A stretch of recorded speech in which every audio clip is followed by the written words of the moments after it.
ಆ ಕೈ ಯಾವುದು, ಕೈಯಾಡಿಸುವಂತ ಕೈ ಯಾವುದು ಅಂತೇಳಿ ನಾವು ಹುಡುಕಾಕ್ ಹೋದ್ರೆ ಬಹಳ ಸಮಸ್ಯೆ ಆಗ್ತದೆ. ಕಾಣದ ಕೈಯೊಂದು ಕೈಯಾಡಿಸ್ತಿರ್ತದೆ.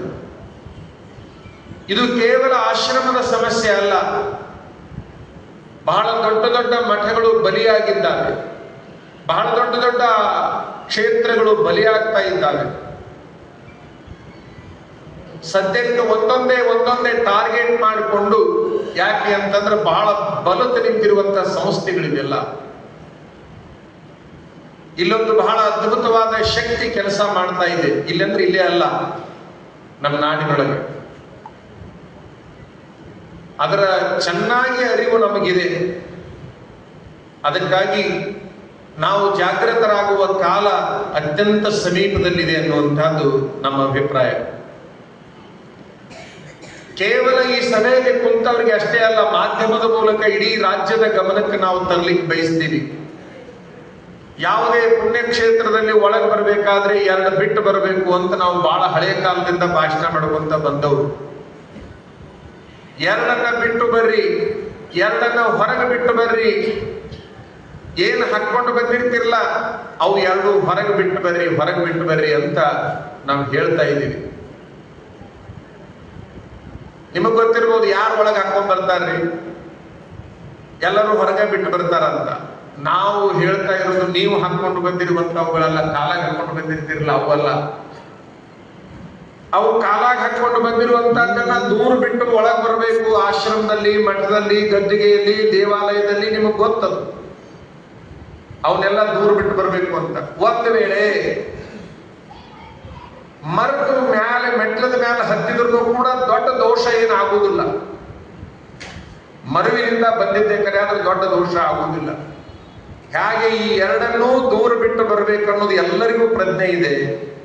ಅದರ ಆಚೆಗೆ, ಇವು 2 ಆಚೆಗೆ, ಕಾಲಾಗಿನ ಏನು 2 ಅದಾವಲ್ಲ ಅವು 2 ಆಚೆಗೆ ಅಷ್ಟೇ ಅಲ್ಲ, ಮಹದ್ವಾರದ ಆಚೆಗೆ, ಗದ್ದುಗೆಯ ಮೆಟ್ಟಲದ ಆಚೆಗೆ ಅಲ್ಲ, ಮಹದ್ವಾರದ ಆಚೆಗೆ ತಲೆಯಾಗಿನೂ 1-2 ಬಿಟ್ಟು ಬರಬೇಕು. ಮಹದ್ವಾರದ ಹೊರಗೆ ತಲೆಯಾಗಿನೂ 2 ಬಿಡಬೇಕು. ಗದ್ದುಗೆಯ ಗುಡಿಯ ಹೊರಗೆ ಕಾಲಾಗಿನೂ 2 ಹೊರಗೆ ಬಿಡಬೇಕು. ಯಾವ ತಲೆಯಾಗಿನೂ 2 ಮಹದ್ವಾರದ ಹೊರಗೆ ಬಿಟ್ಟು ಬರಬೇಕಾಗಿರುವಂತವು ಅಂದ್ರೆ ಒಂದು ಜಾತಿ, ಇನ್ನೊಂದು ರಾಜಕಾರಣ ಅಂತಕ್ಕಂಥದ್ದನ್ನು ಬಿಟ್ಟು. ಪಂಚಾಕ್ಷರ ಅಜ್ಜವರಿದ್ದಾಗ ರಾಜಕಾರಣ ಅಂದ್ರೆ ಗೊತ್ತಿರ್ಲಿಲ್ಲ. ಅವಾಗ ಅವ್ರಿಗೆಲ್ಲ ಯಾರಿಗೂ ಗೊತ್ತಿರ್ಲಿಲ್ಲ. ಯಾಕಂತಂದ್ರೆ ರಾಜಕಾರಣದ ವ್ಯವಸ್ಥೆ ಹಾಗಿರ್ಲಿಲ್ಲ. ಅವತ್ತಿನ ಕಾಲಕ್ಕೆ ಜಾತಿ ಪ್ರಾಬಲ್ಯವನ್ನ ಸಾಧಿಸಿರ್ಲಿಲ್ಲ. ಅವತ್ತಿನ ಕಾಲಕ್ಕೆ ಪಕ್ಷಗಳು ಪ್ರಾಬಲ್ಯವನ್ನ ಸಾಧಿಸಿರ್ಲಿಲ್ಲ. ರಾಜಸತ್ತೆ ಅದೇ ತಾನೇ ಹೊರಗೆ ಹೋಗಿತ್ತು, ಪ್ರಜಾಸತ್ತೆ ಪ್ರಾರಂಭವಾಗಿತ್ತು. ಅದರ ಅರಿವು ಇನ್ನೂ ಯಾರಿಗೂ ಇರಲಿಲ್ಲ. ಅದೇ ಒಂದು ಪರಿಸರದಲ್ಲಿ ಬೆಳೆದಿರ್ತಕ್ಕಂತಹ ಪುಟ್ಟಯ್ಯ ಅಜ್ಜವರಿಗೆ ರಾಜಕಾರಣದ ಪರಿಚಯವೇ ಇರಲಿಲ್ಲ. ಅವರಿಗೆ ಗೊತ್ತಿದ್ದಿದ್ದು ಒಂದೇ, ನಿರಂತರ ತಪಸ್ಸು ಮಾಡಬೇಕು, ನಿರಂತರ ಹಾಡನ್ನು ಹಾಡಬೇಕು, ನಿರಂತರ ಸಾಹಿತ್ಯ ರಚನೆಯನ್ನು ಮಾಡಬೇಕು. ಅವ್ರ ಗುಂಗೇ ಬೇರೆ. ಅವ್ರ ಗುಂಗು ಲಿಂಗ ಪೂಜೆಯ ಗುಂಗು, ಅವ್ರ ಗುಂಗು ಸಂಗೀತದ ಗುಂಗು, ಅವ್ರ ಗುಂಗು ಸಾಹಿತ್ಯದ ಗುಂಗು, ಅವರ ಗುಂಗು ಆಶ್ರಮದ ಮಕ್ಕಳನ್ನು ಎತ್ತರಕ್ಕೆ ಬೆಳೆಸುವ ಗುಂಗು, ಅವರ ಗುಂಗು ಆಶ್ರಮಕ್ಕೆ ಬಂದವರಿಗೆ ಅನ್ನ ಹಾಕುವಂತ ಗುಂಗು. ಅಷ್ಟೇ ಇತ್ತು ಅವರಿಗೆ. ಅವರು ಗೆದ್ದು ಹೋದ್ರು, ಅವರು ಪೂರ್ಣ ಪ್ರಮಾಣ ಗೆದ್ದವರು. ಇಲ್ಲೇ ಹುಟ್ಟಿ, ಇಲ್ಲೇ ಬೆಳೆದು, ಇಲ್ಲೇ ಗೆದ್ದು ಬಿಟ್ರು ಅವರು. ಆದ್ರೆ ಅಷ್ಟು ಸುಲಭದ ಕಾಲ ಇದು ಅಲ್ಲ. ಪಂಚಾಕ್ಷರ ಅಜ್ಜವರ ಕಾಲದಂತ ಕಾಲ ಪುಟ್ಟಯ್ಯ ಅಜ್ಜವ್ರ ಕಾಲ ಆಗಿರ್ಲಿಲ್ಲ. ಪುಟ್ಟಯ್ಯ ಅಜ್ಜವ್ರ ಕಾಲ ಕಲ್ಲಯ್ಯ ಅಜ್ಜವ್ರ ಕಾಲ ಆಗಿಲ್ಲ. ಕಲ್ಲಯ್ಯ ಅಜ್ಜವ್ರ ಕಾಲ ಮುಂದಿನ ಬರ್ತಾರಲ್ಲ ಈ ಜಗಕ್ಕೆ, ಅವ್ರ ಕಾಲನೂ ಅಲ್ಲ. ಆದರೆ ಕಾಲ ಬದಲಾಗ್ತಾ ಇದೆ. ಆದ್ರೆ ನಮ್ಮ ಮಠದ ಪರಿಸರ, ನಮ್ಮ ಆಶ್ರಮದ ಪರಿಸರ ಬದಲಾವಣೆ ಆಗಬಾರದು ಅನ್ನುವಂಥದ್ದು ನಮ್ಮ ವೈಯಕ್ತಿಕ ವಿಚಾರ ಅನ್ನೋದನ್ನ ಹೇಳಲಿಕ್ಕೆ ಬಯಸ್ತೇವೆ. ಒಟ್ಟಾರೆ ಈ ಆಶ್ರಮ ಅಂದ್ರೆ ಏನು, ಯಾವ ಪ್ರಾತಿನಿಧ್ಯವನ್ನು ಒಳಗೊಂಡಿರ್ತಕ್ಕಂಥದ್ದು? ಮೊದಲನೇದಾಗಿ ಪ್ರಥಮ ಸ್ಥಾನ ಸಂಗೀತಕ್ಕೆ. ಇಲ್ಲಿರೋದು ಮೊದಲನೇದಾಗಿ ಪ್ರಥಮ ಸ್ಥಾನ ಸಂಗೀತಕ್ಕೆ. ದೊಡ್ಡ ದೊಡ್ಡ ಸಂಗೀತಗಾರರನ್ನ ತಯಾರು ಮಾಡೋದು, ದೊಡ್ಡ ದೊಡ್ಡ ಕೀರ್ತನಕಾರರನ್ನ ತಯಾರು ಮಾಡೋದು, ದೊಡ್ಡ ದೊಡ್ಡ ಪುರಾಣಿಕ ಪ್ರವಚನಕಾರರನ್ನ ತಯಾರು ಮಾಡೋದು, ವಾದ್ಯಗಾರರನ್ನ ತಯಾರು ಮಾಡೋದು, ನಾಟಕಕಾರರನ್ನ ತಯಾರು ಮಾಡೋದು ಈ ಆಶ್ರಮದ ಗುರಿ. ಅಷ್ಟೊಂದು ಅಧ್ಯಯನದ ಶಕ್ತಿ ನಿನಗಿದ್ರೆ ಸಾಹಿತ್ಯ ರಚನೆಯನ್ನ ನೀನು ಮಾಡೋದು, ಇದು ಆಶ್ರಮದ ಗುರಿ. ಇವು ಏನೀಗೆಲ್ಲ ಹೇಳಿದ್ವಲ್ಲ, ಇವು ಎಲ್ಲವುಗಳು ಬೇರೆ ಬೇರೆ ಪಾಠಶಾಲೆಗಳಲ್ಲಿ, ಬೇರೆ ಬೇರೆ ಮಠಗಳಲ್ಲಿ ಬೇರೆ ಶಕ್ತಿಯಾಗಿದಾವ.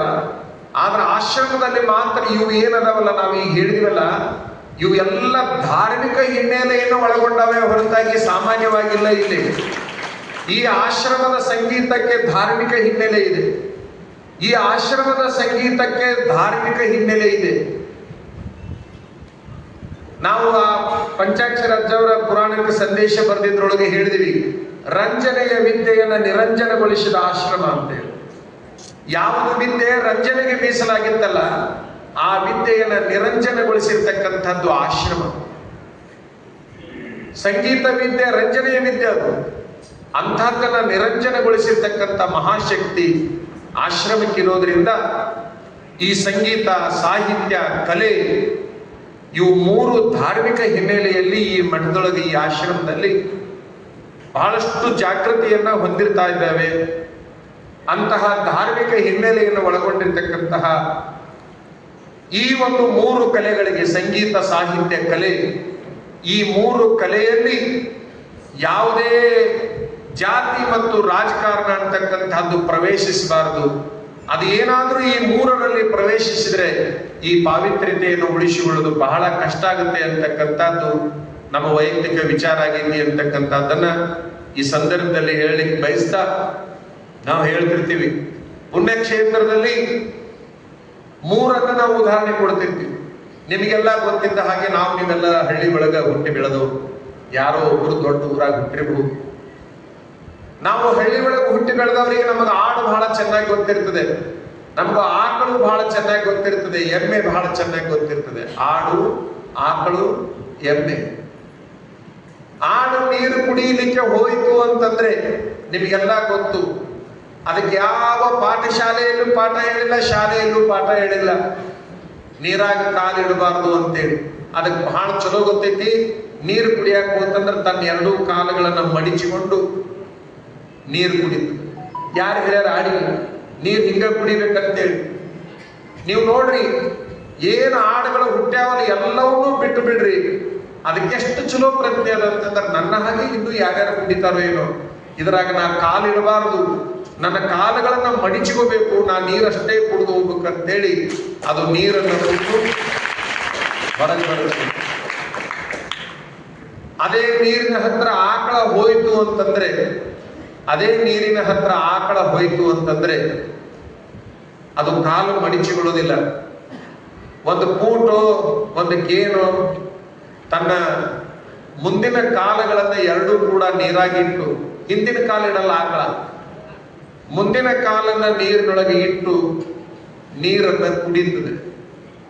ಆಕಳು ಮುಂದಿನ ಕಾಲಗಳನ್ನ ನೀರಾಗಿಟ್ಟಿರುವ ಉದ್ದೇಶ ನೀರಿನ ವಾತಾವರಣವನ್ನ ಕೆಡಿಸಬೇಕನ್ನೋದಿಲ್ಲ. ಅಲ್ಲೇನಾದರೂ ದೋಷ ಇದ್ರೆ ಅದು ಶುದ್ಧೀಕರಣ ಆಗ್ಬೇಕು, ಆಕಳದ ಉದ್ದೇಶ. ಆಕಳ ಕಾಲಿನಲ್ಲಿ ಬಹಳ ಅದ್ಭುತವಾದ ಶಕ್ತಿಯನ್ನ ಪರಮಾತ್ಮ ಕೊಟ್ಟಿದ್ದಾನೆ. ಕುದುರೆಯ ದುಬ್ಬದ ಮೇಲೆ ಸೂರ್ಯನ ಕಿರಣಗಳು ಬಿದ್ದರೆ, ಕುದುರೆಯ ದುಬ್ಬದ ಮೇಲೆ ಸೂರ್ಯನ ಕಿರಣಗಳು ಬಿದ್ದರೆ ಶಕ್ತಿಯಾಗಿ ಪರಿಣಮಿಸ್ತವೆ, ಶಕ್ತಿಯಾಗಿ. ಅದೇ ಕಿರಣಗಳು ಹಾವಿನ ದುಬ್ಬದ ಮೇಲೆ ಬಿದ್ದರೆ ವಿಷವಾಗಿ ಪರಿಣಮಿಸ್ತದೆ. ಸೂರ್ಯನ ಕಿರಣಗಳು ಎಲ್ಲೆಲ್ಲಿ ಬೀಳ್ತಾವ ಅಲ್ಲೆಲ್ಲಿ ಪರಿಣಾಮ ಬೇರೆ ಆಗ್ತದೆ. ಕುದುರೆಯ ದುಬ್ಬದ ಮೇಲೆ ಬಂದ್ರೆ ಶಕ್ತಿಯಾಗಿ, ಹಾವಿನ ದುಬ್ಬದ ಮೇಲೆ ಬಿದ್ದರೆ ವಿಷವಾಗಿ. ಅದೇ ಸೂರ್ಯನ ಕಿರಣಗಳು ಆಕಳದ ದುಬ್ಬದ ಮೇಲೆ ಬಿದ್ದು ಬಿಟ್ರೆ ಔಷಧವಾಗಿ ಆ ಒಳಗಿನ ಶಕ್ತಿ ಪ್ರವೇಶ. ಆ ಔಷಧ ಮುಂದಿನ ಕಾಲಿನೊಳಗೆ ಇರುತ್ತದೆ ಎನ್ನುವಂಥದ್ದು ನಮ್ಮ ಪೂರ್ವಜರ ನಂಬಿಕೆ. ಆ ಆಕಳು ನಿಮಗೆಲ್ಲ ಗೊತ್ತು, ನೀವು ಎಲ್ಲರೂ ಮನೆಯನ್ನ ಕಟ್ಟಿಸುವಾಗ ಯಾರು ಎಮ್ಮೆ ಒಳಗೆ ತಗೊಂಡು ಹೋಗುವುದಿಲ್ಲ. ತಗೊಂಡು ಹೋಗಿರ? ಯಾರ ಕತ್ತಿ ತಗೊಂಡು ಹೋಗಿರ? ಕುದುರೆ ತಗೊಂಡು ಹೋಗಿರ? ಆನೆ ಒಳಗೆ ತಗೊಂಡು ಹೋಗಿರ? ಯಾವ ಪ್ರಾಣಿಯನ್ನು ಒಳಗೆ ತೆಗೆದುಕೊಂಡು ಹೋಗುವುದಿಲ್ಲ ಬಸವನೆ ಪ್ರವೇಶಕ್ಕೆ. ಗೃಹ ಪ್ರವೇಶಕ್ಕೆ ಗೋ ಪ್ರವೇಶ, ಗೃಹ ಪ್ರವೇಶಕ್ಕೆ ಗೋ ಪ್ರವೇಶ ಕಡ್ಡಾಯ ಹಿಂದೂ ಧಾರ್ಮಿಕ ಹಿನ್ನೆಲೆಯಲ್ಲಿ. ಸಾಧ್ಯ ಆದರೆ ಶಕ್ತಿ ಇದ್ರೆ ಗುರು ಪ್ರವೇಶ. ಗೋ ಪ್ರವೇಶದಲ್ಲಿ ಮುಗಿದು ಹೋಗುತ್ತದೆ. ಇನ್ನಷ್ಟು ಶಕ್ತಿ ಇತ್ತಂದ್ರೆ ಗುರುವಿನ ಪ್ರವೇಶನೂ ಆಗ್ತದೆ. ಗೃಹ ಪ್ರವೇಶದಲ್ಲಿ ಗೋ ಪ್ರವೇಶ ಮತ್ತು ಗುರು ಪ್ರವೇಶ ಇವು ಎರಡು ಆಗಿಬಿಟ್ರೆ ಅದು ಗೃಹ ಪ್ರವೇಶ. ಮನೆಯನ್ನ ಕಟ್ಟಬೇಕಾದ್ರೆ ನಾನಾ ತರದ ಜನ ಒಳಗೆ ಬಂದು ಹೋಗಿರ್ತಾರೆ. ಆ ಎಲ್ಲ ದೋಷವನ್ನ ನಿವಾರಣೆ ಮಾಡಬೇಕಾದ್ರೆ ಅಲ್ಲೇ ಗೋನು ಬರಬೇಕು, ಗುರುನು ಬರಬೇಕು ಅನ್ನುವಂಥದ್ದು ನಮ್ಮ ಪೂರ್ವಜರ ನಂಬಿಕೆಯಾಗಿದೆ. ಅದನ್ನ ಇನ್ನೂ ಎಲ್ಲರೂ ಮುಂದುವರಿಸಿಕೊಂಡು ಹೊರಟಿದ್ದಾರೆ. ನಿಮ್ಗೆಲ್ಲ ಗೊತ್ತು, ಆಕಳು ಒಳಗೆ ಬರಬೇಕು. ಆಕಳನ್ನ ಮುಂದಿನ ಮುಖ ಮಾಡಿಕೊಂಡು ಒಳಗೆ ತಗೊಂಡ್ಬರ್ತಾರೆ, ಹೊರತಾಗಿ ಯಾರು ಹಿಂಬರಿಕೆ ತಗೊಂಡ್ಬರ್ತಾರೆ? ಬರೋದಿಲ್ಲ. ಆಕಳನ್ನ ಕಷ್ಟಪಟ್ಟು ಒಳಗೆ ಕರ್ಕೊಂಡು ಹೋಗಿ ಮನೆ ತುಂಬಾ ಅಡ್ಡಾಡಿಸ್ತಾರೆ. ಎಷ್ಟು ಚಲೋ ಮನೆ ಕಡಿಸಿರ್ತೀರಿ, ಅಷ್ಟು ಚಲೋ ಮನೆ ಒಳಗೆ ಆಕಳು ಅಡ್ಡಾಡ್ತಿರ್ಬೇಕಾದ್ರೆ ಸಗಣಿ ಹಾಕಿದ್ರೆ ಎಲ್ಲರೂ ನಗ್ತಾರ. ನಮ್ಮ ಮನೆ ಭಾಗ್ಯ ತೆರೆದು ಹೋತು, ಆಕಳ ಸಗಣಿ ಹಾಕಿ. ಉಚ್ಚಿ ಹೊಯ್ದು ಬಿಟ್ರೆ ಇನ್ನಷ್ಟು ಖುಷಿ. ಆಕಳ ಕೆಲಸ ಮಾಡಿದ್ರೆ ನಡೀತಿತ್ತು, ಅದನ್ನ ಯಾವನ ರೂಪ ಮಾಡಿದ್ರೆ ಹಾಕೊಂಡು ಹೊಡಿತಾರೆ. ನಿಮಗೆಲ್ಲ ಗೊತ್ತೈತಿ. ಆಕಳು ಅವು ಎರಡು ಕೆಲಸ ಮಾಡಿದ್ರೆ ಸಂಭ್ರಮ ಆಗ್ತದೆ. ಅದನ್ನೇ ಒಬ್ಬ ಯಾವನ ಆ ಕೆಲಸ ಮಾಡಿಬಿಟ್ರೆ ಆಗಬಾರ್ದಾಗು. ಅಂದ್ರೆ ಆಕಳದ ಕಾಲಿನಲ್ಲಿ, ಆಕಳದ ಸಗಣಿಯಲ್ಲಿ, ಆಕಳದ ಉಚ್ಚಿಯಲ್ಲಿ, ಆಕಳದ ಉಸಿರಿನಲ್ಲಿ ಆ ಶಕ್ತಿ ಇದೆ. ಹಂಗಾಗಿ ಆಕಳು ನಾನು ಇಲ್ಲಿಗೆ ಬರುವ ಪೂರ್ವದಲ್ಲಿ ಯಾರಾದರೂ ಈ ನೀರನ್ನ ಕಲುಷಿತಗೊಳಿಸಿದ್ರೆ ಅದನ್ನ ಶುದ್ಧೀಕರಣ ಮಾಡ್ಬೇಕಂತ ತನ್ನ ಪಾದವನ್ನ ಎರಡನ್ನು ಮುಂದಿಡುತ್ತೆ, ಹೊರತಾಗಿ ಆ ನೀರನ್ನ ಕಲುಷಿತ ಮಾಡ್ಬೇಕು ಅಂತೇಳಿ ಆಕಳ ಉದ್ದೇಶ ಇಲ್ಲ. ನಿಮಗ್ ಗೊತ್ತು, ಇವು ಎರಡು ಬಿಟ್ಟು ಬಿಡ್ರಿ. ಮೂರನೇದು ಯಾವುದು ನಾವು ಹೇಳಿದ್ದು? ಎಮ್ಮೆ. ಎಷ್ಟೇ ಕೆಟ್ಟ ಬಿಸಿಲಾಗಿಂದ ಬರ್ಲಿ, ಎಷ್ಟೇ ದೂರದಿಂದ ಬರ್ಲಿ, ನೀರನ್ನು ಹಂಗ ಆಗಿ ಅಲ್ಲಿಗೆ ಬಂದ್ರು ಅದೇನಂತ ಸರಳ ಒಮ್ಮೆ ಬಂದು ಕೂಡಲೇ ನೀರು ಕುಡಿಯಲ್ಲ. ಮೊದಲೇನ್ ಮಾಡತ್ತೆ ಎಮ್ಮಿ? ಒಳಗ್ ಹೋಗೈತಿ.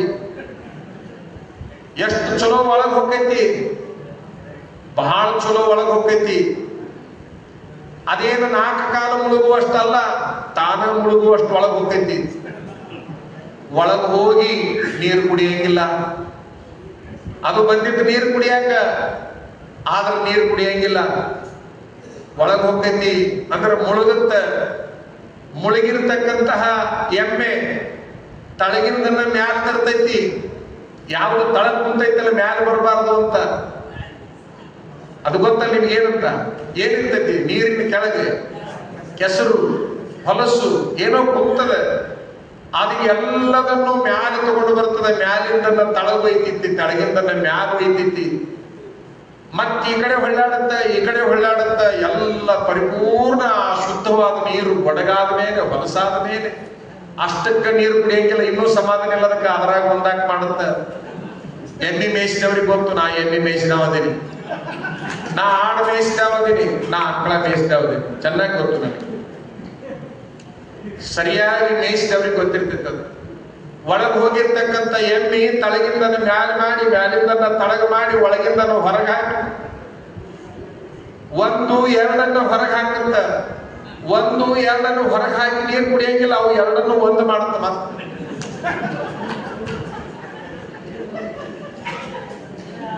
ನಿಮಗಿನ್ನೂ ತಿಳಿದಿರ್ಬೋದಲ್ಲ, 1, 2 ಆ ತಳಗಿಂದು ಎಲ್ಲದನ್ನು ಒಂದು ಮಾಡಿ ಅವಾಗ ಅದು ನೀರು ಕುಡಿದು ಆನಂದವಾಗಿ ಹೊರಗೆ ಬರ್ತೈತಿ. ನಮ್ಮ ಈ ವೀರೇಶ್ವರ ಪುಣ್ಯಾಶ್ರಮದಲ್ಲಿ, ಇದರ ಹೆಸರು ಪುಣ್ಯಾಶ್ರಮ, ಪಾಪಾಶ್ರಮ ಅಲ್ಲ. ಇದು ಪುಣ್ಯಾಶ್ರಮ. ಈ ಪುಣ್ಯಾಶ್ರಮದಲ್ಲಿ ಯಾವುದೇ ಎಮ್ಮೆಗಳು ಒಳಗೆ ಬರಲಾರದ ಹಾಗೆ ನೋಡಿಕೊಳ್ಬೇಕಾಗಿರುವಂತದ್ದು ಇಲ್ಲಿರೋರ ಕೆಲಸನೇ ಹೊರತಾಗಿ ಬೇರೆ ಯಾರು ಅಲ್ಲ. ಇದರ ಪಾವಿತ್ರ್ಯತೆಯನ್ನ ಹಾಳು ಮಾಡಲಿಕ್ಕೆ ಬಿಡಬೇಡಿ. ಇದರ ಪಾವಿತ್ರ್ಯತೆಯನ್ನ ಹಾಳು ಮಾಡಲಿಕ್ಕೆ ಬಿಡಬೇಡಿ. ಇದು ಜಾತ್ಯತೀತವಾಗಿರುವಂತಹ ಆಶ್ರಮ, ಇದು ಪಕ್ಷಾತೀತವಾಗಿರುವಂತಹ ಆಶ್ರಮ. ಜಾತ್ಯತೀತ ಮತ್ತು ಪಕ್ಷಾತೀತವಾಗಿರ್ತಕ್ಕಂತಹ ಈ ಆಶ್ರಮದಲ್ಲಿ ಯಾವುದೇ ಜಾತಿಯ ಯಾವುದೇ ಪಕ್ಷದ ಗುಂಪು ಇಲ್ಲಿ ಬರಬಾರದು ಅಂತಕ್ಕಂಥದ್ದು ನಮ್ಮ ಬಹಳ ಸ್ಪಷ್ಟವಾದ ನಿಲುವು ಅಂತಕ್ಕಂಥದ್ದು. ಈ ವಿಚಾರದಲ್ಲಿ ಯಾರು ಎಷ್ಟೇ ಮಹತ್ವದ ಚರ್ಚೆ ಮಾಡ್ತೇವೆ ಅಂದ್ರೂ ಕೂಡ ನಾವು ಸಿದ್ಧರಿದ್ದೇವೆ ಅಂತಕ್ಕಂಥ ಮಾತನ್ನು ಕೂಡ ಈ ಸಂದರ್ಭದಲ್ಲಿ ಹೇಳಲಿಕ್ಕೆ ಬಯಸ್ತೇವೆ ಅಂತಕ್ಕಂಥದ್ದು. ಕಾರಣ ಇಷ್ಟೇ, ಇದು ಕುಮಾರೇಶನ ಕನಸಿನ ಕೂಸು. ಇದು ಕುಮಾರೇಶನ ಕನಸಿನ ಕೂಸು. ಆ ಕೂಸು ಇವತ್ತು ಬಹಳ ಎತ್ತರಕ್ಕೆ ಬೆಳೆದಿದೆ. ಆ ಮಹಾತ್ಮ ಕಂಡಿರುವಂತಹ ಕನಸಿನ ಕೂಸು ಬಹಳ ಎತ್ತರಕ್ಕೆ ಬೆಳೆದು ನಿಂತಿದೆ. ಅದು ಹಾಗೇ ಉಳಿಬೇಕು ಅಂತಕ್ಕಂಥದ್ದು. ಈ ಜಗತ್ತಿನೊಳಗೆ ಎಷ್ಟೇ ಪವರ್ಫುಲ್ ಗಂಡಸದಂದ್ರೂ ಕೂಡ ತನ್ನ ಹೆಂಡತಿನ ಯಾರು ನೋಡಿದ್ರೆ ಕೆಲವು ಸಾರಿ ಸಹಿಸ್ಕೋಬಹುದು. ಆದ್ರೆ ಅವ್ರ ಅವನ್ನ ಯಾರು ನೋಡಿದ್ರೆ ಮಾತ್ರ ಸಹಿಸಿಕೊಳ್ಳಕ್ಕೆ ಸಾಧ್ಯನೇ ಇಲ್ಲ. ಅವ್ರ ತಾಯಿನ ನೋಡಿದ್ರೆ ಸಹಿಸಿಕೊಳ್ಳಕ್ಕೆ ಸಾಧ್ಯನೇ ಇಲ್ಲ. ಹಾಗೆ ನಮ್ಮ ನಿಮ್ಮೆಲ್ಲರ ಪಾಲಿನ ತಾಯಿ ಯಾರು ಅಂದ್ರೆ ವೀರೇಶ್ವರ ಪುಣ್ಯಾಶ್ರಮ ಅಂತಕ್ಕಂಥದ್ದನ್ನು ನಾವು ಬಹಳ ಚೆನ್ನಾಗಿ ತಯಾರಿಸಬೇಕು. ನಮ್ಮ ತಾಯಿ ಬಗ್ಗೆ ಯಾವನಾದ್ರೂ ಕಣ್ಣು ಹಾಕ್ತಾನೆ ಅಂತಂದ್ರೆ ಅವ್ರ ಕಣ್ಣು ತೆಗಿಲಿಕ್ಕೂ ನಾವು ಸಿದ್ಧರಾಗಬೇಕು, ಅವ್ರ ಕಾಲು ತೆಗಿಲಿಕ್ಕೂ ನಾವು ಸಿದ್ಧರಾಗಬೇಕು, ಅವ್ರ ಕೈ ತೆಗಿಲಿಕ್ಕೂ ನಾವು ಸಿದ್ಧರಾಗಬೇಕು. ಅಷ್ಟಕ್ಕೆ ಅವ್ರ ಬಗ್ಗಿಲ್ಲ ಅಂದ್ರೆ ಅವ್ರ ತಲೆ ತೆಗಿಲಿಕ್ಕೂ ಮತ್ತು ಅವ್ರ ತಲೆಯನ್ನು ತೆಗಿಲಿಕ್ಕೂ ಕೂಡ ನಾವು ಸಿದ್ಧರಾಗಬೇಕು ಅನ್ನುವಂಥ. ಯಾಕೆ ಅಂತಂದ್ರೆ ಸಸಿ ಸಾಣದಿಂದಾಗ ಯಾವ ಗಾಳಿಗೂ ಏನೂ ಆಗೋದಿಲ್ಲ. ಸಸಿ ಸಾಣದಿಂದಾಗ ಏನ್ ಗಾಳಿ ಬಂದು ಹೋದ್ರೆ ಏನಾಗಬೇಕಾಗೈತಿ, ಆ ಸಸಿ ಹೆಮ್ಮರ ಆಯಿತು ಅಂತಂದ್ರೆ ಅದು ಬಹಳ ಎಚ್ಚರದಿಂದ ಆ ಸಸಿ ಮರ ಉಳ್ಕೊಳ್ಬೇಕಾಗುತ್ತೆ. ದೊಡ್ಡ ದೊಡ್ಡ ಮರಗಳನ್ನ ಬುಡಮೇಲು ಮಾಡತಕ್ಕಂಥದ್ದು ಗಾಳಿಯ ಉದ್ದೇಶ. ಅಂತಹ ಯಾವುದೇ ಕೆಟ್ಟ ಗಾಳಿ ಆಶ್ರಮದಲ್ಲಿ ಪ್ರವೇಶ ಆಗಬಾರದು ಅಂತಕ್ಕಂಥದ್ದನ್ನ ಈ ಸಂದರ್ಭದಲ್ಲಿ ತಮ್ಮೆಲ್ಲರ ಗಮನಕ್ಕೆ ನಾನು ತರಲಿಕ್ಕೆ ಬಯಸ್ತಾ, ನಮ್ಮ ತಲೆಯಾಗಷ್ಟೇ ಇಂಥ ವಿಚಾರಗಳದಾವಂತೇನಿಲ್ಲ. ನಮ್ಮ ತಲೆಯಾಗಷ್ಟೇ ಇಂಥ ವಿಚಾರಗಳದವೇನು? ನಿಮಗೆಲ್ಲ ಇಲ್ಲೇನು ದೊಡ್ಡ ದೊಡ್ಡವರಿದ್ದೀರಿ, 70 ವರ್ಷ ದಾಟಿದವರು, 60 ವರ್ಷ ದಾಟಿದವರು, 80 ವರ್ಷ ದಾಟಿದವರು ಎಲ್ಲ ತಲೆಯಾಗ ಬದ. ನಮಗೊಂದು ದೊಡ್ಡ ಕುರ್ಚಿ ಆಗಿ ಕುಂದ್ರಿಸಿರಿ ಮಾತಾಡಕತ್ತೀವಿ. ನಮ್ಮ ಬದಲಿ ನಿಮ್ಮನ್ನು ಕುಂದ್ರಿಸಿದ್ರೆ ನಮ್ಗಿಂತ ಜೋರು ಮಾತಾಡ್ತೀವಿ. ನಮಗದು ಗೊತ್ತು. ಆದ್ರೂ ಕುಂತವ್ರು ಮಾತಾಡ್ಲೇಬೇಕಲ್ಲ, ಮಾತಾಡ್ಲೇಬೇಕು. ಕೆಲವು ಸಾರಿ ಮಾತಾಡಲಿಲ್ಲ ಅಂದ್ರೂ ಸಮಸ್ಯೆ ಆಗುತ್ತೆ. ಮಹಾಭಾರತ ಆಗತಿದ್ದಿಲ್ಲ ಮಾತಾಡೋರು ಮಾತಾಡಿದ್ರೆ ಮಹಾಭಾರತ ಆಗ್ತಿದ್ದಿಲ್ಲ. ಮಾತಾಡ್ಬೇಕಾದವರೆಲ್ಲ ಬಾಯಿ ಮುಚ್ಕೊಂಡು ಕುಂತಿದ್ದಕ್ಕೆ ಮಹಾಭಾರತ ಆಯ್ತೆ ಹೊರತಾಗಿ ಇಲ್ಲ ಅಂತಂದ್ರೆ ನಿಮಗೆಲ್ಲ ಗೊತ್ತು ಯಾರ್ಯಾರು ಬಾಯಿ ಮುಚ್ಕೊಂಡು ಕುಂತು ಅಂತ. ಇವತ್ತಿಗೂ ಅವರಿಗೆ ಕೆಟ್ಟ ಹೆಸರಿದೆ, ಅವ್ರು ಬಾಯಿ ಮುಚ್ಕೊಂಡು ಕುಂದರಬಾರ್ದಾಗಿತ್ತು. ಆ ಸಭೆಯಲ್ಲಿ ಅವರೆಲ್ಲರೂ ಬಾಯಿ ಮುಚ್ಕೊಂಡು ಕುಂತಿದ್ದೇ ಅದಾಗಲಿಕ್ಕೆ ಕಾರಣ ಆಯಿತು ಅಂತಕ್ಕಂಥದ್ದು. 5,000 ವರ್ಷ ಮಹಾಭಾರತ ಆಗಿ ಹೋಗಿ 5,000 ವರ್ಷ. 5,000 ವರ್ಷದಿಂದ ಇಲ್ಲಿಯವರೆಗೆ ಆ 5 ಮಂದಿ ಮಾಡಿದ ತಪ್ಪು ಇವತ್ತಿಗೂ ಕೂಡ ಜೀವಂತವಾಗಿದೆ. ಹಾಗಾಗಿ ನಮ್ಮ ಆಶ್ರಮದ ರಕ್ಷಣೆ, ನಮ್ಮ ಆಶ್ರಮದ ಬೆಳವಣಿಗೆ ಅದೆಲ್ಲವೂ ನಮ್ಮ ಕರ್ತವ್ಯ. ನಾನು ಆಶ್ರಮದ ವಿದ್ಯಾರ್ಥಿಯಾಗಿ 1 ತಿಂಗಳ ಇಲ್ಲಿ ಇದ್ದವನೇ. ನಾನು ಆಶ್ರಮದ ವಿದ್ಯಾರ್ಥಿಯಾಗಿ 1 ತಿಂಗಳು ಇದ್ದವನೇ. 1 ತಿಂಗಳು ಮಾತ್ರ ಪತ್ರಿಕೋಲಿ ಅಂತಿತ್ತು, ಆ ಪತ್ರಿಕೋಲಿ ಒಳಗೆ ಇದ್ದೆ. 1 ತಿಂಗಳಿಗೆ ಅನಿವಾರ್ಯ ಹೋಗುವ ಪ್ರಸಂಗ ಬಂತು, ನಾನು ಹೋದೆ. 1 ತಿಂಗಳಿದ್ರು ಅಷ್ಟೇ, 1 ದಿವಸ ಇದ್ರು ಅಷ್ಟೇ, 10 ವರ್ಷ ಇದ್ರು ಅಷ್ಟೇ, 1 ದಿವಸ ಇದ್ರು 1 ತಾಸು ಇದ್ರು ಅಷ್ಟೇ. ಇದನ್ನೇನು ಬಹಳ ಮಹತ್ವ. ನಾನು ಈ ಆಶ್ರಮದಲ್ಲಿ ಇದ್ದೆ ಅನ್ನೋದಕ್ಕೆ ಸಾಕ್ಷಿಗಳು ಬಹಳ ಮತ್ತೆ ಅದು ಗೊತ್ತಿರ್ಲಿ ನಿಮ್ಗೆ. ಯಾಕಂದ್ರೆ ಇಲ್ದವ್ರು ಬಹಳ ಮಂದಿ ನಾ ಆಶ್ರಮದಾಗಿದ್ದೆ ಅಂತ ಹೇಳ್ಕೊಳಕತ್ತೆ. ಆಶ್ರಮದಾಗಿದ್ದೆ ಅಂತ ಹೇಳಿ ಹೇಳ್ಕೊಳ್ಳಿ. ನಮ್ಮ ಆಶ್ರಮದಾಗಿದ್ದೆ ಅಂತ ಅವ್ರು ಹೇಳ್ಕೊಡ್ತಾರ ಅಂತ ಖುಷಿ ಪಡ್ಬೇಕು, ನಾವು ಹೆಮ್ಮೆ ಪಡ್ಬೇಕು. ಇಲ್ಲದವನು ಕೂಡ ನಾ ಇಲ್ಲಿ ಅದಿನ ಅಂತ ಹೇಳ್ಕೊಳ್ಳುವಷ್ಟರ ಮೆಟ್ಟಿಗೆ ನಮ್ಮ ಆಶ್ರಮ ಚಲೋ ಐತಲ್ಲ. ನಮ್ಮ ಆಶ್ರಮ ಅಷ್ಟರ ಮೆಟ್ಟಿಗೆ ಚಲೋ ಐತೆ. ಬರೀ ನಮ್ಮ ಆಶ್ರಮದ ಹೆಸರಿನ ಮೇಲೆ ನಾನು ಬದುಕೊಂತೀನಿ ಅಂತೇಳಿ ಈ ಹೆಸರನ್ನ ಹೇಳ್ಕೊತೀನಿ ಅನ್ನೋಷ್ಟರ ಮೆಟ್ಟಿಗೆ ಚಲೋ ಐತಲ್ಲ. ಬದುಕುದು ಯಾರಾದ್ರೂ ಬದುಕು. ಯಾಕೆ ಇಲ್ಲಿದ್ದವರಷ್ಟೇ ಬದುಕಬೇಕಂತೇನಿಲ್ಲ. ಯಾಕೆ ಇಷ್ಟೊಂದು ಮಾತಾಡ್ತಾ ಇದೀವಿ ಅಂದ್ರೆ ನಾವು ಕೂಡ ಈ ಆಶ್ರಮದ ವಿದ್ಯಾರ್ಥಿಗಳು ಅಂತೇಳಿ ಇವತ್ತು ದಿವಸ ಘೋಷಣೆಯನ್ನು ಮಾಡ್ತೀವಿ. ಒಟ್ಟಾರೆ ಏನೇ ಸಮಸ್ಯೆಗಳು ಬಂದರೂ ಕೆಲವು ಸಾರಿ ತಾಳ್ಮೆ ಅನ್ನೋದು ಇದ್ದೇ ಇರ್ತದ, ಅನಿವಾರ್ಯತೆ ಬರೋ ತನಕ. ಒಂದು ಕೊನೆಯ ಉದಾಹರಣೆ ಹೇಳಿ ಮುಗಿಸ್ಬಿಡ್ತೀವಿ. ನಾಟಕದ ಸಲುವಾಗಿ ದೌಡಿ ಸಭಾ ಮುಗಿಸ್ಯಾರ. ಇವರೆಲ್ಲ ಅಜ್ಜವ್ರು ಚಲೋ ಮಾತಾಡ್ತಿದ್ರು, ಇವ್ರನ್ನ ಬಿಡಿಸಿ ದೌಡು ಮುಗಿಸಿದ್ದು ಎದಕ್ಕಪ್ಪ ಅಂದ್ರೆ ಅಲ್ಲೊಂದು ಚಲೋ ನಾಟಕ ನೋಡ್ಬೇಕಂತ ನಿಮ್ಗೆ ಆಸೆ ಇದೆ. ಅದಕ್ಕೆ ನಾವು ಭಂಗ ಉಂಟು ಮಾಡೋದಿಲ್ಲ. ಒಬ್ಬ ಮಹಾರಾಜ 100 ಆನೆಗಳನ್ನ ಸಾಕಿದ್ದ. ಅದರಲ್ಲಿ ಒಂದು ಪಟ್ಟದ ಆನೆ, ಒಂದೇ ಒಂದು ಪಟ್ಟದ ಆನೆ ಇರ್ತದೆ.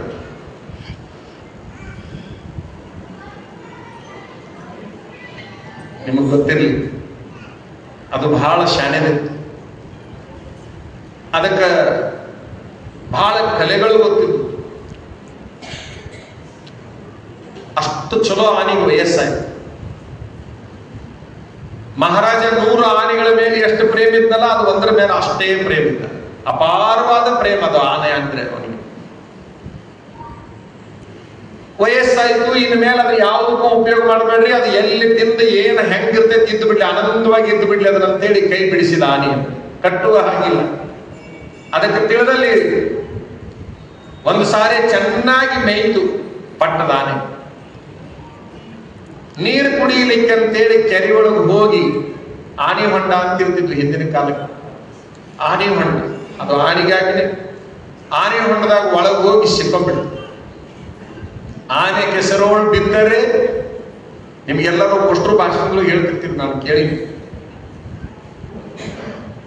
ತನ್ನ ಭುಜಬಲದ ಪರಾಕ್ರಮದಿಂದ ತಾನೇ ಮೇಲೆ ಬರಬೇಕಲ್ಲದೆ ಅದನ್ನ ಯಾರು ಎತ್ತವರು ಅಂತ ನಿಮ್ಗೆಲ್ಲ ಗೊತ್ತೈತಲ್ಲ. ಕೆಸರಾಗ ಹೋಗಿ ಬಿದ್ದೈತಿ, ಹೊರಗೆ ಬರಕ್ಕಾಗುವಂತು. ಈಗ ನಂಗ ಯಾವುದೇ ತರದ ಯಂತ್ರಗಳು ಇರಲಿಲ್ಲ. ಈಗೇನು ಬೇಕಾದ ಇಟ್ಕೊಂಡ್ ಬರ್ತಾರೆ. ಅವತ್ತಿನ ಕಾಲಕ್ಕೆ ಇವು ಯಾವುದೂ ಇರಲಿಲ್ಲ. ಹಾಗಾಗಿ ಹುಟ್ಟುವಂಥದ್ದು ತಾನ ಬರ್ಬೇಕಂತೇಳಿ, ಆನೆ ತಾನ ಬರ್ಬೇಕಂತೇಳಿ ಪಂಪ್ ಬರೆದಿದ್ದು, ಪಂಪ್ನ ಮಾತಂತ ಕಾಣ್ತಿದ್ದದು. ಆದ್ರೆ ಈಗ ಅದೇನು ಬಹುಶಃ ಆ ಸಾಲಿಗೆ ಅಷ್ಟೇನು ಬೆಲೆ ಬರ್ಲಿಕ್ಕಿಲ್ಲ ಅಂತ ನಾನು ಅನ್ಕೋತೀನಿ. ಯಾಕಂದ್ರೆ ಎಂಥವ್ರು ರಗಡು ಬಂದಾವ ಗೊತ್ತಿರ್ಲಿ. ಆನೆ ಕೆಸರೊಳಗೆ ಬಿದ್ದಿದ್ದಕ್ಕಾಗಿ ರಾಜ ಊಟ ಬಿಟ್ಟ, ನೀರು ಬಿಟ್ಟ, ನಿದ್ರೆ ಬಿಟ್ಟ, ಮಾನಸಿಕ ಮಾಡ್ಕೊಂಡ, ಎಲ್ಲ ಪ್ರಯೋಗಗಳನ್ನ ಮಾಡಿದ್ರು ಕೂಡ ಅದನ್ನು ಹೊರಗೆ ತರಕ್ಕಾಗುವುದು. ಅದು ಅಲ್ಲಿ ಬಿದ್ದು ಸಾಯುವ ಸ್ಥಿತಿಯನ್ನು ಅವನಿಗೆ ನೋಡಕ್ಕಾಗುವುದು. ಕೊನೆ ಗಳಿಗೆಯಲ್ಲಿ ಅವ ಘೋಷಣೆ ಮಾಡಿದ, ಕೆಸರೊಳಗೆ ಬಿದ್ದಿರತಕ್ಕಂಥ ಆನೆಯನ್ನ ಯಾರು ಎತ್ತವರು ಬರ್ತೀರಿ, ಅದನ್ನು ಹೊರಗೆ ತರೋರು ಯಾರು ಬರ್ತೀರಿ, ಅವರಿಗೆ ನಾ ಬೇಡಿಕೆ ಕೊಡ್ತೀನಿ ಅಂತ ಘೋಷಣೆ ಮಾಡಿದ. ಆನೆ ರಿಟೈರ್ಡ್ ಆದಂಗ ಒಬ್ಬ ಮಂತ್ರಿನೂ ರಿಟೈರ್ಡ್ ಆಗಿದ್ದ. ಕೆಲವು ಸಾರಿ ರಿಟೈರ್ಡ್ ಆದವ್ರು ಉಪಯೋಗ ಆಗ್ತಾರಂತ ನಿಮ್ಗೆ ಗೊತ್ತಿರ್ಲಿ. ಇಲ್ಲಿ ಒಳಗಿದ್ದವ್ರ ಆಟ ಉಪಯೋಗಕ್ಕೆ ಬರ್ತಾರಂತೂ ಎಲ್ಲ. ಬಹಳ ಪೂರ್ಣ ರಿಟೈರ್ಡ್ ಆದವ್ರ ಕಡೆಗಿಂತ ಮಸ್ತ್ ಕೆಲಸ ಆಗಿರ್ತದೆ ಕೆಲವು ಸಾರಿ. ಅಂದ್ರೆ ಯಾರ ಬಹಳ ಹಳೆ ಬ್ರದರ್ ಅಂತ ಅವ್ರನ್ನ ಅಲಕ್ಷ್ಯ ಮಾಡಕ್ ಹೋಗ್ಬೇಡ್ರಿ. ಅವ್ರು ರಿಟೈರ್ಡ್ ಗಿರಾಕಿ ಹೆಂಗ್ ಮಾಡ್ತಾವ್ ಹೇಳಕ್ ಆಗುದಿಲ್ಲ, ಅನುಭವ ಹೆಚ್ಚಿರ್ತದೆ. ನಾನೇನನ್ನು ಮಂತ್ರಿಗಳು ಎಲ್ಲ ವಿದ್ಯೆಗಳನ್ನ ಪ್ರಯೋಗ ಮಾಡಿದ್ರು ಕೂಡ ಆನೆ ಹೊರಗೆ ಬರದೇ ಇದ್ದಾಗ ರಿಟೈರ್ಡ್ ಮಿನಿಸ್ಟರ್ ಬಂದ, ಎಕ್ಸ್ ಮಿನಿಸ್ಟರ್ ಅಂತಿರ್ಲಿ ನೀವು, ಅವ ಬಂದ. ನೋಡಿದ ಎಲ್ಲ ಪರಿಸರವನ್ನ, ಆನೆ ಹೊರಗೆ ಬರ್ಬೇಕಾ ಮಹಾರಾಜ? ಹಾ ಬರ್ಬೇಕು. ಅವ ಒಂದು ಮಾತನ್ನ ಹೇಳ್ತಾನೆ, ನಾ ಹೇಳಿದ್ದ ನೀವು ಮಾಡಕ್ತಾ ಇರಿದ್ರಿ, ಮಾಡಕ್ತಾ ಇರಿ. ಏನಿಲ್ಲ, ಯುದ್ಧ ವಾದ್ಯವನ್ನ ಮೊಳಗಿಸ್ಬೇಕೀಗ ಅಂತ. ಯುದ್ಧದ ವಾದ್ಯ ಅಂತ ಒಂದು ಇರ್ತೈತಲ್ಲ, ಯುದ್ಧ ಪ್ರಾರಂಭ ಅಂತೇಳಿ ಒಂದು ಆಗಿನ ಕಾಲಕ್ಕೆ ಕಹಳೆ ಓದೋದು, ಒಂದು ಯಾವುದೋ ದೊಡ್ಡ ವಾದ್ಯವನ್ನ ಬಾರಿಸೋದು, ಹಿಂಗೆ ಮಾಡ್ತಿದ್ರು. ಯುದ್ಧದ ವಾದ್ಯವನ್ನ ಬಾರಿಸ್ರಿ ಈಗ ಅಂತ ಒಂದು ಮಾತನ್ನ ಹೇಳ್ದ. ಅಲ್ಲಿ ದೂರ ನಿಂತ್ಕೊಂಡು ಆ ವಾದ್ಯ ಬಾರ್ಸ ಕಟ್ಟಿ ಬಿಟ್ರೆ ಯಾವೂ ಮುಟ್ಲಿಲ್ಲ. ಆನಿನ ತಾನೇ ಕೊಸರ್ಕೊಂಡು ಹೊರಗೆ ಓಡಿ ಬಂತದ್ದು. ಅದಕ್ಕೆ ನಾನು ಮುಪ್ಪಾಗಿದ್ದೀನಿ, ನಾ ಕೆಸರಾಗದೀನಿ ಅನ್ನುವಂತ ಖಬರ ಉಳಿಲಿಲ್ಲ. ಯಾಕಂತಂದ್ರೆ ಇಲ್ಲಿ ಯುದ್ಧ ಘೋಷಣೆ ಆಗೈತೆ ಅಂದ ಮೇಲೆ ನಾ ಇನ್ನು ಮೇಲೆ ಮಲಗಬಾರ್ದು ಇಲ್ಲಿ ಅಂತೇಳಿ ತನ್ನ ಪಾಡಿಗೆ ತಾನ ಹೊರಗೆ ಬಂತಂತೆ. ನಿಮಗೆಲ್ಲ ಗೊತ್ತಾಗಿರ್ಬೋದು, ಎಷ್ಟು ಆನೆಗಳು ಕೆಸರಾಗದವಂತ ಯಾವನಾದ್ರೂ ತಿಳ್ಕೊಂಡಿದ್ರೆ ಒಂದು ಘೋಷಣೆ ಆದ್ರೆ ಸಾಕು, ಎಲ್ಲ ಆನೆಗಳು ಎದ್ದು ಹೊರಗೆ ಬರ್ತಾವ ಅಂತಕ್ಕಂಥದ್ದು ಗೊತ್ತಿತ್ತು. ಹಾಗಾಗಿ ಇಲ್ಲಿರೋರು ಎಚ್ಚರದಿಂದ ಇರಬೇಕು. ಯಾಕ ಬಹಳ ಬೆಳೆದೈತಿ. ಇಲ್ಲಿರೋರು ಎಚ್ಚರದಿಂದ ಇರಬೇಕು.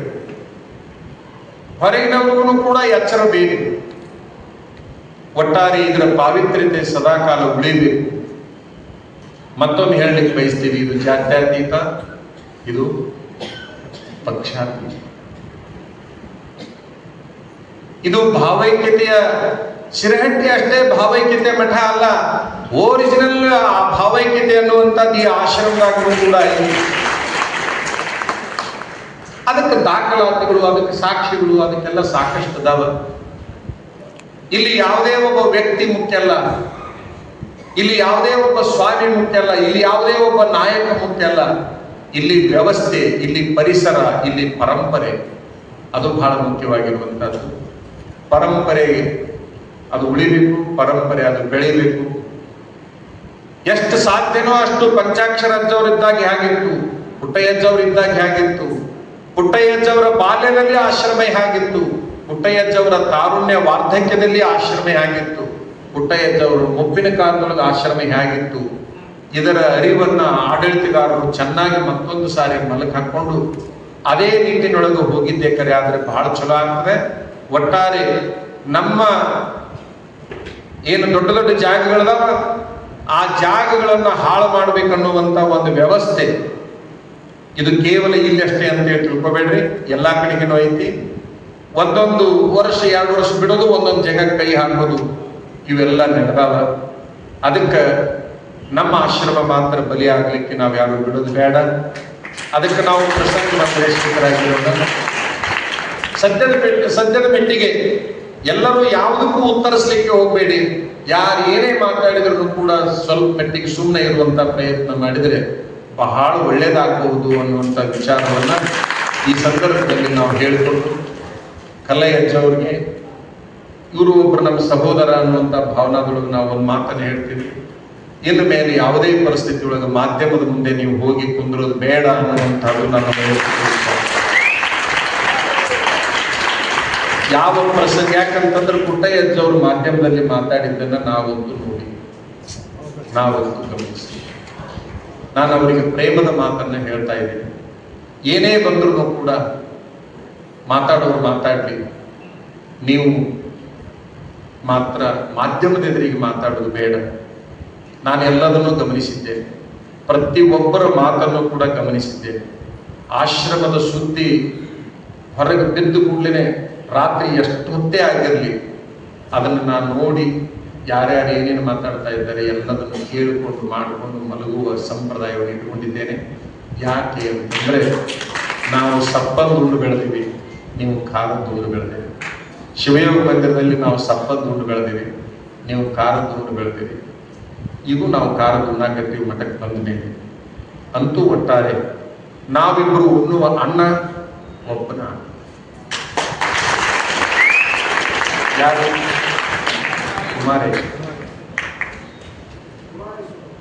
ಕುಮಾರೇಶನ ಅನ್ನ ಉಂಡು ಬೆಳೆದವರು ನಾವೆಲ್ಲ. ಹಾಗಾಗಿ ಆ ಮೂಲ ಎಲ್ಲ ತತ್ವ ಸಿದ್ಧಾಂತಗಳನ್ನು ಮತ್ತೊಂದು ಸಾರಿ ಅವಲೋಕನ ಮಾಡಿಕೊಂಡು ಆ ನಿಟ್ಟಿನೊಳಗೆ ಹೋಗೋಣ. ಈಗ ಆಶ್ರಮದ ವ್ಯವಹಾರಗಳು ವ್ಯವಸ್ಥೆಗಳು ಚಲೋ ನಡೆದಾವ, ಹೀಗೆ ನಡೀಲಿ. ಇನ್ನೂ ಹೆಚ್ಚು ಚಲೋ ಬದಲಾವಣೆ ಆಗಲಿ. ನಾ ಎಷ್ಟೋ ಸಾರಿ ಕಲ್ಲಯ್ಯಜ್ಜವ್ರಿಗೆ ಕಿವಿ ಮಾತುಗಳನ್ನು ಹೇಳಿದ್ದೀನಿ, ಹಿಂಗಾಗ್ಬೇಕ್ರಿ ಹಂಗಾಗ್ಬೇಕು ಅಂತ. ನಾ ಕಿವಿ ಮಾತು ಹೇಳಿರ್ತೀನಿ ಯಾವಾಗಾದರೂ ಕೂಡಿದಂಥ ಸಂದರ್ಭದಲ್ಲಿ. ಕಾಲಕ್ಕೆ ತಕ್ಕ ಹಾಗೆ ಕೆಲವು ಬದಲಾವಣೆಗಳು ಆಗ್ಬೇಕಾಗ್ತಾ ಹೋದ್ರೂ ಕೂಡ ಮೂಲ ಪರಂಪರೆಯನ್ನು ಬಿಟ್ಟು ಬದಲಾವಣೆ ಆಗುವಷ್ಟರ ಮೆಟ್ಟಿಗೆ ಹೋಗೋದು ಬೇಡ ಅನ್ನುವಂಥದ್ದನ್ನು ಹೇಳ್ತಾ ಒಟ್ಟಾರೆ ಕೊನೆಯ ಮಾತನ್ನು ಹೇಳಲಿಕ್ಕೆ ಬಯಸ್ತೇನೆ. 82-16ನೇ ಪಂಚಾಕ್ಷರಜ್ಜವ್ರದ್ದು 82ನೇ ಪುಣ್ಯಸ್ಮರಣೋತ್ಸವ, ಪುಟ್ಟಯ್ಯಜ್ಜವ್ರದ್ದು 16ನೇ ಪುಣ್ಯಸ್ಮರಣೋತ್ಸವದಲ್ಲಿ ಮತ್ತೊಂದು ಸಾರಿ ಘೋಷಣೆ ಮಾಡ್ತೇವೆ. ಈ ಆಶ್ರಮದ ಧಕ್ಕೆ ಬಂದರೆ ನಾವು ಮಾತ್ರ ಸುಮ್ಮನೆ ಸಾಧ್ಯನೇ ಇಲ್ಲ.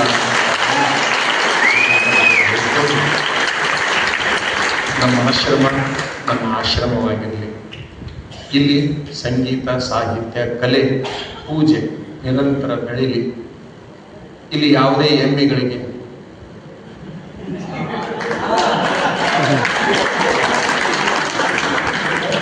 ಆಡು ಬರಲಿ, ಆಕಳು ಬರಲಿ, ಅವಕಾಶ ಕೊಡೋಣ. ಒಟ್ಟಾರೆ ಯಾರು ಈ ಆಶ್ರಮಕ್ಕೆ ದುಡಿತೀನಿ ಅಂತ ಬರ್ತಾರ ಅವ್ರಿಗೆ ಅವಕಾಶ ಕೊಡೋಣ. ಯಾರು ಈ ಆಶ್ರಮಕ್ಕೆ ಏನಾದರೂ ಕೊಡ್ತೀನಿ ಅಂತ ಬರ್ತಾರ ಅವ್ರಿಗೆ ಅವಕಾಶ ಕೊಡೋಣ. ದಾನ ಮಾಡಲಿಕ್ಕೆ ಇಲ್ಲಿ ಎಲ್ಲರಿಗೂ ಮುಕ್ತವಾಗಿ ಅವಕಾಶ ಕೊಡ್ರಿ. ಸೇವಾ ಮಾಡಲಿಕ್ಕೆ ಎಲ್ಲರಿಗೂ ಮುಕ್ತವಾಗಿ ಅವಕಾಶ ಕೊಡ್ರಿ. ಒಟ್ಟಾರೆ ನಮ್ಮ ಆಶ್ರಮ ಇದು ಒಂದು ಮಠ ಅಲ್ಲ, ಇದೊಂದು ಮಠ ಅಲ್ಲ, ಇದು ಪಟ್ಟದ ಮಠನೂ ಅಲ್ಲ, ಇದು ವಿರಕ್ತ ಮಠನೂ ಅಲ್ಲ, ಇದು ಪಟ್ಟದ ಮಠನೂ ಅಲ್ಲ, ಇದು ವಿರಕ್ತ ಮಠನೂ ಅಲ್ಲ. ಹಾಗೇನಾದ್ರೂ ಇತ್ತು ಅಂತಂದ್ರೆ ಏನಾಗಿತ್ತು ಗೊತ್ತಿಲ್ಲ. ಅಂತೂ ಒಟ್ಟಾರೆ ಎದುರಿಗೆ ಬಂದು ನಿಂತಾಗ ಸ್ವಲ್ಪ ಸುಮ್ಮನೆ ಕುಂದ್ರೋಣ, ಕಣ್ಣು ಮುಚ್ಚಿಕೊಳ್ಳೋಣ, ಉಸಿರಾಡಿಸ್ಲಾರ್ದಂಗೆ. ಧ್ಯಾನ ಸ್ಥಿತಿ ಅಂತ ನೋಡಿ, ಸಮಾಧಿ ಸ್ಥಿತಿ ಅಂತ ನೋಡಿ. ಮೊದಲನೇದಾಗಿ ಧ್ಯಾನ ಸ್ಥಿತಿಗೆ ಹೋಗೋಣ, ಎರಡನೇದಾಗಿ ಸಮಾಧಿ ಸ್ಥಿತಿಗೆ ಹೋಗೋಣ. ಅದರ ಮಿಕ್ಕಿ ಬಂತು ಅಂತಂದ್ರೆ ಕೆಸರೊಳಗಿನ ಮುದಿಯಾನಿ ಎದ್ದು ಬಂದು ಎಲ್ಲದನ್ನು ನೋಡ್ಕೊಳ್ಳೋಣ.